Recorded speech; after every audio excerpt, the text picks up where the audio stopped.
एक महिला की कहानी जो भगवान श्री कृष्ण पर अटूट भरोसा करती थी। उसके जीवन का कठिन समय भी उसके भरोसे को नहीं हिला सका।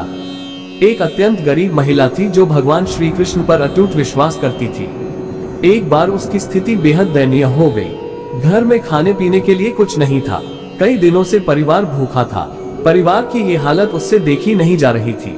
फिर एक दिन उसने अपनी व्यथा रेडियो के माध्यम से भगवान श्री कृष्ण तक पहुंचाई और उनसे मदद करने की विनती की।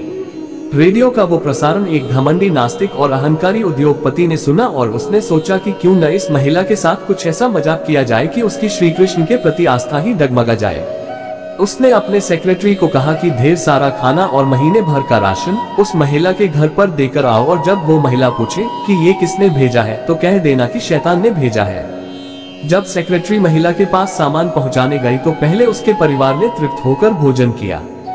फिर वो सारा राशन अलमारी में रखने लगी। उसने एक बार भी सेक्रेटरी से ये नहीं पूछा कि राशन किसने भेजा। ये देखकर सेक्रेटरी से रहा नहीं गया। तब उसने महिला से कहा कि क्या आपको इस बात की कोई उत्सुकता नहीं है कि ये राशन आपके पास किसने भेजा है। उस महिला ने जवाब दिया कि मैं आखिर इतना क्यों सोचूं? मुझे मेरे श्री कृष्ण पर पूरा भरोसा है। जब मेरा कृष्ण किसी को आदेश देता है तो बड़े से बड़े शैतानों को भी उसके आदेश का पालन करना पड़ जाता है। वो जो भी करेगा अच्छा ही करेगा। इस कहानी से हमें ये सीख लेनी चाहिए कि आप किसी भी हालात में क्यों न हो, ईश्वर पर अपना अटूट भरोसा कायम रखें। आपके जीवन में जो कुछ भी आपको मिला है वो आपके ही कर्मों का नतीजा है।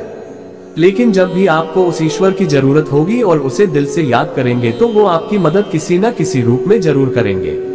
वह सब कुछ करो जो तुम्हें करना है, लेकिन लालच से नहीं, अहंकार से नहीं, वासना से नहीं, ईर्ष्या से नहीं, बल्कि प्रेम, करुणा, नम्रता और भक्ति के साथ। नर्क के 3 द्वार हैं, काम, क्रोध और लोभ। मैं ही सृष्टि का आदि, मध्य और अंत हूँ। जो आप जो चाहते हैं उसके लिए नहीं लड़ते हैं, तो जो खोया उसके लिए मत रो। मैं सभी प्राणियों के हृदय में स्थित आत्मा हूँ। मैं सभी प्राणियों का आदि, मध्य और अंत भी हूँ। ठंड या गर्मी, सुख या दर्द का अनुभव करें। ये अनुभव क्षणभंगुर हैं, वे आते हैं और जाते हैं। उन्हें धैर्यपूर्वक सहन करें। सत्य कभी नष्ट नहीं हो सकता।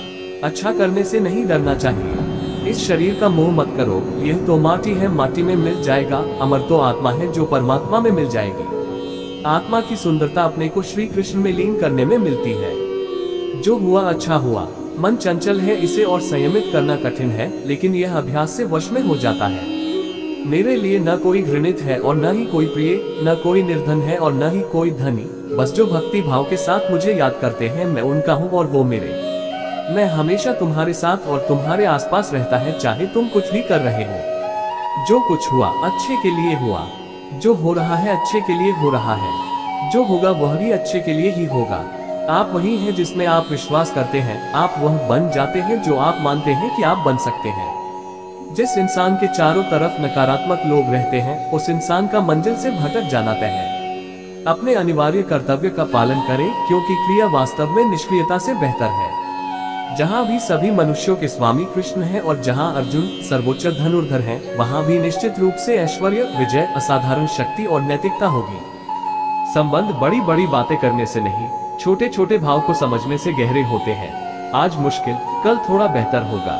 बस उम्मीद मत छोड़ना, भविष्य जरूर बेहतरीन होगा। संसार में सभी एक जैसे नहीं हैं, इसीलिए जिसने तुम्हारा साथ दिया उसका साथ दो, तथा जिसने त्याग दिया उसे तुम भी त्याग दो। जीवन में रिश्ते धागों की तरह है। जिस धागे की गांठें खुल सकती हैं, उस धागे पर कैंची नहीं चलानी चाहिए।